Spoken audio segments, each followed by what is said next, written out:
अब ये फ़ोटो मेरे जेईई मेंस के एग्ज़ाम के एग्जैक्टली 30 दिन पहले की है। I was surrounded with lots of book और समझ नहीं आ रहा था भाई कौन सी वाली पढूं। दिमाग और दिल दोनों काम नहीं कर रहे थे और सिचुएशन मेरी कुछ ऐसी थी।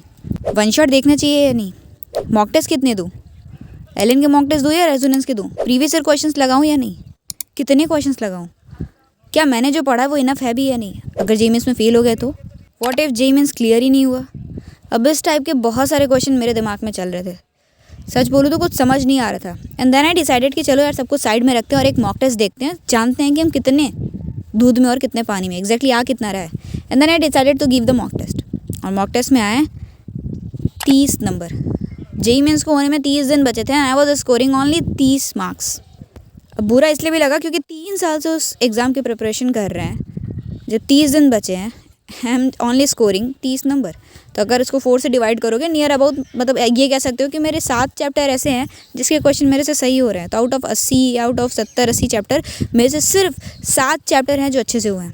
खैर अगर तुम्हारी भी यही सेम सिचुएशन है, तुम भी इसी सिचुएशन में हो, तुमको समझ नहीं आ रहा कि टाइम कम बचा है लेकिन करना क्या है, बहुत सारी चीज़ों से तुम घिरे हुए हो, तो this video is for you. इस वीडियो में हम तुमको 5 ऐसे मिस्टेक्स बताने वाले हैं जिस पर अगर तुम काम करोगे you are going to 100% improve your JEE Mains के एग्ज़ाम का स्कोर। एंड मैं श्योरली ये चीज़ कह सकती हूँ कि जो चौथा मिस्टेक हम बताने वाले हैं वो मिस्टेक हर एक जेईई एस्पिरेंट कर रहा है और उसको पता भी नहीं कि वो ये इतनी बड़ी मिस्टेक कर रहा है।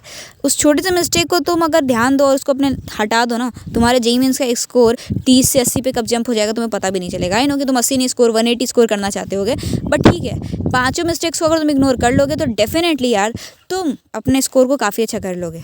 उससे पहले सब्सक्राइब टू अवर चैनल क्यों, क्योंकि 7 दिन लगातार 7 ऐसे वीडियोज़ आने वाले हैं जो टॉपिक्स आप सजेस्ट करोगे।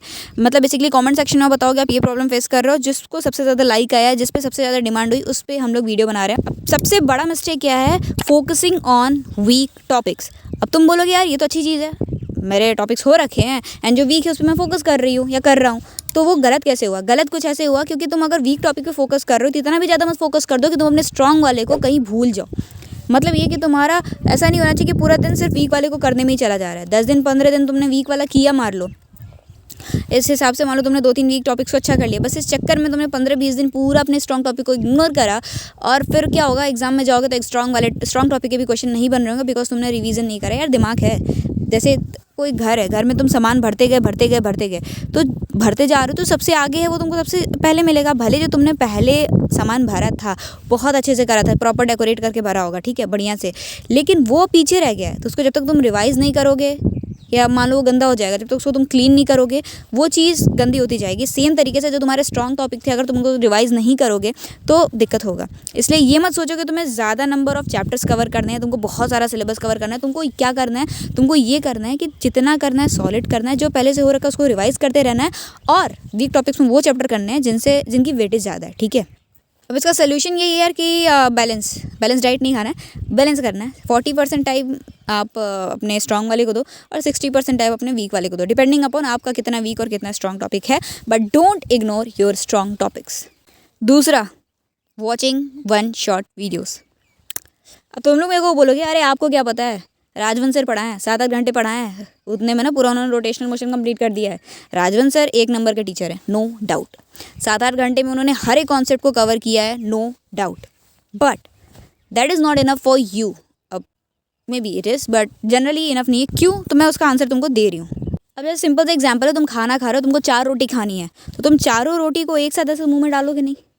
एग्जैक्टली एक तरीका है, थोड़ा थोड़ा बाइट करके एक रोटी खाया, दूसरा खाया, तीसरा खाया, चौथा खाया, इस तरीके से खाओगे तब जाके वो अच्छे से खा पाओगे, राइट। बट इसी तरह इधर भी है, अगर रोटेशनल मोशन कोई चैप्टर तुम पढ़ रहे हो उसमें 10 अलग अलग कॉन्सेप्ट हैं जो कि काफ़ी बड़े कॉन्सेप्ट हैं, तो उसको भी करने का एक तरीका होता है।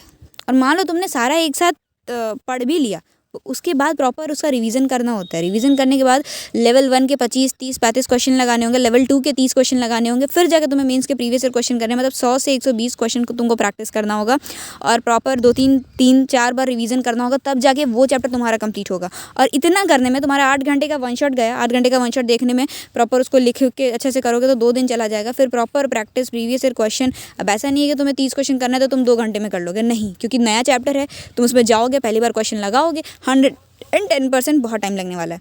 तो कम से कम तुम्हारा 8-9 दिन आराम से, या मान लो बहुत तेज हो तो 6-7 दिन लगेगा एक चैप्टर करने में, और तुम्हारे पास है सिर्फ 30 दिन।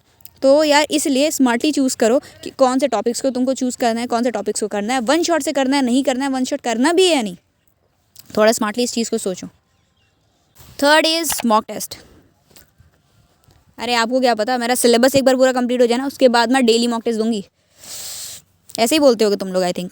बट सिलेबस कंप्लीट तो तुम 3 साल से कर रहे हो या 2 साल से कर रहे हो और अभी तक नहीं हुआ, तो 30 दिन में ऐसा क्या ही उखाड़ लोगे कि तुम्हारा सिलेबस तुरंत कंप्लीट हो जाएगा। तो ये एक चीज़ समझ लो कि सिलेबस कभी किसी का कंप्लीट नहीं होने वाला है, ठीक है। इवन जो तुम AIR बनाएगा ना, उससे भी पूछोगे ना तो तुमको एक टॉपिक बोल ही देगा कि यार ये इसमें थोड़ा डाउट है। तो सिलेबस कभी किसी का नहीं कंप्लीट होने वाला है। हाँ, एटलीस्ट अगर तुम्हारा 40-50% या 50% के ऊपर सिलेबस हो रखा है तो तुम वीक में 1 या 2 मॉक टेस्ट देना शुरू कर दो। अब मॉक टेस्ट देना क्यों ज़रूरी है? क्योंकि इसलिए नहीं ज़रूरी है क्योंकि तुमको पता चला कि तुम्हारा लेवल क्या है, इसलिए ज़रूरी है ताकि तुम्हारा 3 घंटा पढ़ने वाला जो होता है ना एक स्टैमिना, वो बन सके। अब जब तुम एग्जाम में जाओगे तुमको आदत है कि तुम 1 घंटा फोकस होकर पढ़ाई करो, वहाँ पर जाओगे 3 घंटे का पेपर है, बैठ ही नहीं पाओगे। सिंपल सी बात ऐसा है कि तुम घर पे मान लो अपना बताते हैं बैडमिंटन खेलते हैं, तो हम badminton max to max 2-3 matches खेल पाते हैं, है ना। लेकिन हम वहाँ जब गए तो बहुत सारा मैच था, 5-6-7 मैचेस मान लो मेरे को खेलने हैं, तो I will not be able to play क्योंकि मेरा स्टैमिना ही नहीं उतना ना। तो थोड़ा सा प्रैक्टिकली सोचो। एक बड़ा सा इसका solution that I want to give you, ये मत वेट करो कि तुम्हारा अगर 30% सिलेबस कंप्लीट है तब तुम मॉक टेस्ट नहीं दे सकते हो। तुमने आज जो चैप्टर कराया जिसकी तुमको प्रैक्टिस करनी है, तो फिजिक्स केमिस्ट्री मैथ्स तुमने उठा लिया, तीनों से 25-25 क्वेश्चन उठा लो और बैठ जाओ कि 3 घंटे में ये 25-25 क्वेश्चन मेरे को खत्म करने हैं। 3 घंटे का स्टैमिना भी प्रैक्टिस हो गया, मतलब स्टैमिना भी बिल्ड हो गया तुम्हारा, और क्वेश्चन प्रैक्टिस तो हो ही रहा है। And secondly most important thing कि तुमको टाइम बाउंड प्रैक्टिस कर पा रहे हो, तो वो भी चीज़ें सॉर्ट हो गई। You can try this as well. Fourth one is ignoring your mental and physical health.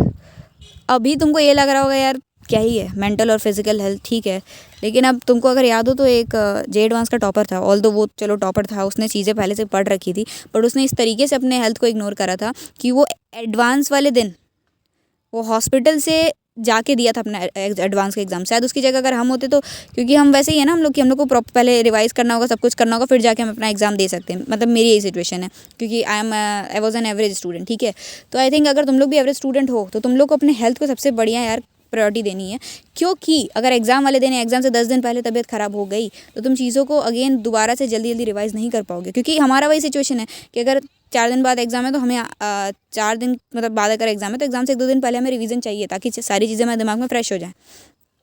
तो हाँ यार, तुमको फिजिकल और मेंटल हेल्थ का ध्यान देना होगा। सोल्यूशन सिंपल सा ये है, तुम बोलोगे तो आई पिन कुछ वीडियोस वहाँ पे मेडिटेशन एंड बेसिक 30 मिनट की एक्सरसाइजेस की वीडियो है, या नॉर्मल तुम स्कीपिंग रोप कर ले लो और तुम ये वाली वीडियो जो है इसको देख सकते हो। 10 मिनट में प्रॉपर तुम्हारा मस्त एकदम एक्सरसाइज हो जाएगा। इसको फॉलो कर सकते हो, एवरी डे मॉर्निंग या इवनिंग में कर सकते हो।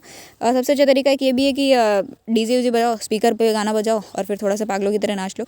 वो भी ना फिर तुम्हारे फिजिकल हेल्थ के लिए, मेंटल हेल्थ के लिए, ठीक है। और हाँ, खाना भी थोड़ा खाना का ध्यान दो। ऐसा नहीं कि बैठे हो दिन भर और घी पराठा आलू का चीज़ खाए जा रहे हो। थोड़ा सा हेल्थ पे ध्यान दो, जूसेज एंड फ्रूट्स को भी प्रेफर करो, ठीक है।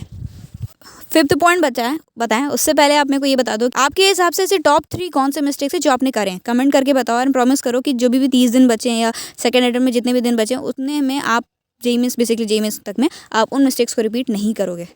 सो 5th mistake is unrealistic goals या टारगेट रखना। अब होता क्या है कि हमको लगता है आज पूरा मैथ्स रिवाइज कर लेंगे, कल पूरा ऑर्गेनिक रिवाइज कर लेंगे, परसों पूरा इनऑर्गेनिक कर लेंगे, ऐसे मतलब रैंडम गोल्स तुम लेते हो यार।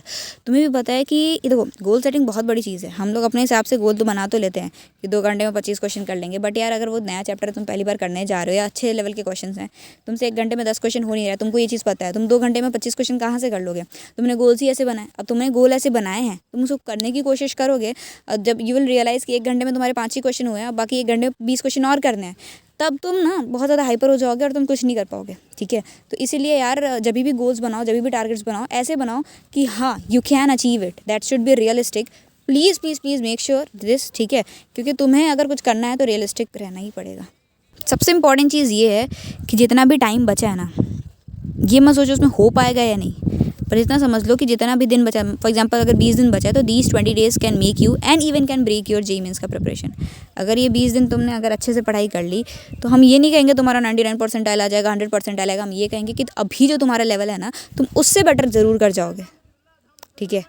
और यार nothing is impossible, I always say this, like impossible खुद बोलता है I am possible. So this is what I believe, ठीक है। मतलब थोड़ा सा प्रैक्टिकल से हटके है, बट इतना ही बोलेंगे यार कि मेहनत करो, है ना। ये मत सोचो कि होगा नहीं होगा, because that is not in your hand.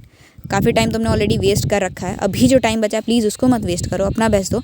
बाकी जो रिजल्ट आएगा वो एक्सेप्ट करेंगे, अभी अपने पास दूसरा अटैम्प्ट भी है, लेकिन ये अटैम्प्ट अपना बेस्ट देना है, ठीक है। दूसरे के बारे में बाद में सोचेंगे, अभी वाला जो अटैम्प्ट है ये अपना बेस्ट होना चाहिए। हमें अपने एंड पे कोई मिस्टेक नहीं करना। 20 दिन बचा है तो 20 दिन पूरा जान लगा देंगे, सो दैट हमें ना अपने ऊपर एक प्राउड फील हो कि भाई अपने पास कम टाइम बचा था बट हमने ये सोच के अपना टाइम नहीं वेस्ट कर दिया कि अब क्या होगा अगर नहीं पढ़ेंगे तो। हमारे पास जितना टाइम था हमने उसमें अपना बेस्ट दिया है, ठीक है। And yes, all the very best to you and subscribe to this channel, क्योंकि लगातार 7 दिन तक 7 अलग अलग वीडियोज़ आने वाले हैं।